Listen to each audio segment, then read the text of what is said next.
Hi friends, ఈరోజు మళ్ళీ మీకోసం ఇంకో రెసిపీతో వచ్చేసాను. Simple and tasty egg curry చేశాను. మీరు ట్రై చేయండి, ఈజీగా అయిపోతుంది, టేస్టీగా ఉంటుంది.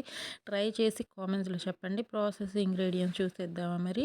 ఉల్లిపాయలు పెద్ద సైజువి 2 తీసుకున్నాను. 3 టొమాటోస్ కనిపిస్తున్నాయి కదా, అవి 4 బద్దలుగా చేసుకోండి. ఉల్లిపాయలు మాత్రం పొడవుగా కట్ చేసుకున్నాను ఈరోజు కర్రీ కోసము. మీకు నచ్చిన విధంగా కట్ చేసుకోండి, ఇబ్బంది లేదు. హై ఫ్లేమ్లోనే పెట్టేసుకొని ఫ్లేమ్ అయితే ఇంకా ఆయిల్ ఒక 5 స్పూన్స్ దాకా వేసుకున్నాను. కర్రీ అయిపోయిన తర్వాత ఎక్సెస్ ఆయిల్ని పక్కకు తీసేసుకోండి, ఎక్కువగా అనిపిస్తే. ఓకేనా. ఈ ఉల్లిపాయలు ఫ్రై అవ్వడం కోసం ఎక్కువే పడుతుంది. ఇవి బాగా బ్రౌన్ కలర్ వస్తే సరిపోతుంది మనకి. అప్పుడు కర్రీ టేస్ట్ టెక్స్చర్ 2 బాగుంటాయి.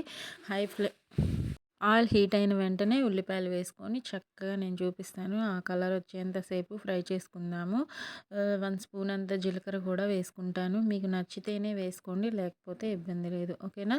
ఇంకా హాఫ్ స్పూన్ దాకా పసుపు, 1 స్పూన్ దాకా ఉప్పు వేయడం వల్ల ఉల్లిపాయలు త్వరగా ఫ్రై అవుతాయి.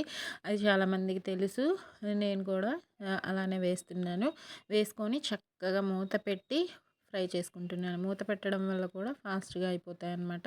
చూస్తున్నారు కదా, ఈ కలర్ వచ్చిన తర్వాత అల్లం వెల్లుల్లి పేస్ట్ ఒక 1 స్పూన్ దాకా వేసుకోండి.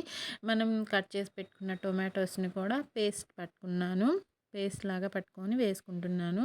ఇప్పుడే ధనియాల పొడి 1 స్పూను, గరం మసాలా 1/2 స్పూను, దాంతోపాటు కారం ఒక 1 స్పూను వేసుకొని చక్కగా మిక్స్ చేసుకోవాలి.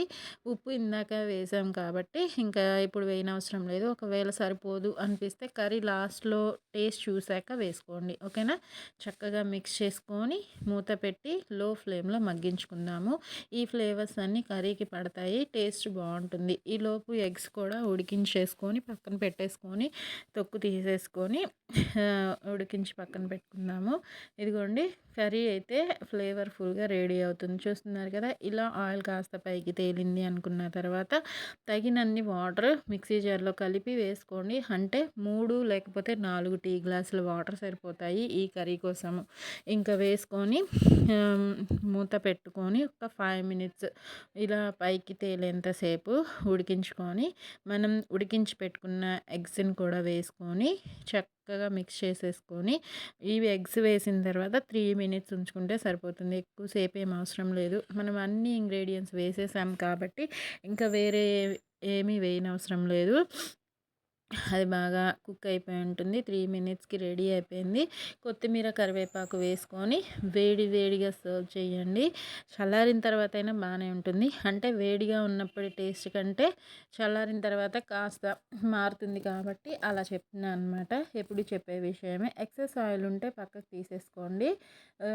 మీకు లేదు అనిపిస్తే అలా ఉంచేసుకోండి. నేను పక్కకు తీసాను, అలా తేలింది కదా ఆయిల్, అది పక్కకు తీసి వేరే కర్రీ కోసం వాడాను అనమాట. చూడండి ఎంత కలర్ఫుల్గా ఉందో, బాగుంది కదా, నోరూరుతుంది కదా. ట్రై చేయండి, ఆరోగ్యంగా తినండి, సంతోషంగా ఉండండి.